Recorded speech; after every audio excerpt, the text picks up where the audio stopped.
একটা ছোট্ট গ্রামে থাকত আজিম নামে এক দরিদ্র ছেলে।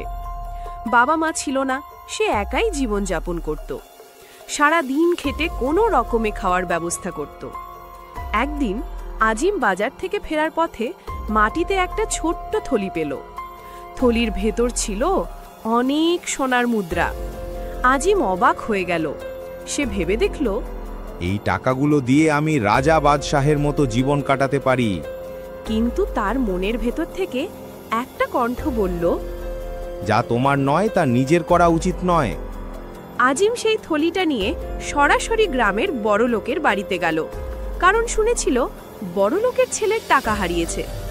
আজিম থলিটা দিয়ে বলল, চাচা, এটা আমি রাস্তায় পেয়েছি, মনে হয় আপনার টাকাই। বড়লোক খুব খুশি হলেন। তিনি আজিমের সততা দেখে মুগ্ধ হয়ে তাকে কিছু টাকা পুরস্কার দিলেন এবং বললেন, তুমি গরিব হলেও হৃদয়ে তুমি ধনী। তোমার জন্য সবসময় আমার বাড়ির দরজা খোলা। তারপর থেকে আজিম কখনো অভাবে পড়েনি।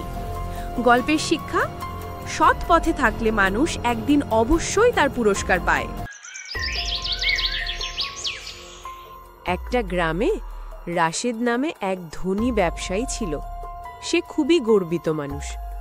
নিজের টাকার জন্য সবাইকে ছোট করে কথা বলতো। গরিব মানুষ দেখলে বলতো, তোদের মতো লোকেদের সাথে আমি একসাথে চলতে পারি না। একদিন গ্রামে ভয়ঙ্কর ঝড় বন্যা হলো। রাশেদের বড় বাড়ি, দোকান সব ডুবে গেল। সে প্রাণ বাঁচাতে কষ্ট করে গাছের ডালে উঠে বসে রইল। এমন সময় পাশ দিয়ে এক গরিব জেলে নৌকা নিয়ে যাচ্ছিল।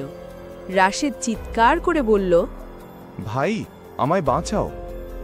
জেলে কিছুক্ষণ চুপ করে থেকে বলল, যখন তোমার টাকা ছিল তখন তুমি আমাদের মানুষ ভাবনি, আজ বিপদে এসে আমাদের সাহায্য চাইছ। তারপরেও জেলে দয়ালু ছিল। সে রাশেদকে নৌকায় তুলে নিল। কিন্তু সেই দিন থেকে রাশেদ বদলে গেল। সে বুঝল, অহংকার মানুষকে ছোট করে, আর বিপদে টাকা দামি জিনিস কিছুই কাজে আসে না। গল্পের শিক্ষা: অহংকার করলে মানুষ সব হারায়। বিনয়ী থাকলেই প্রকৃত সম্মান পাওয়া যায়।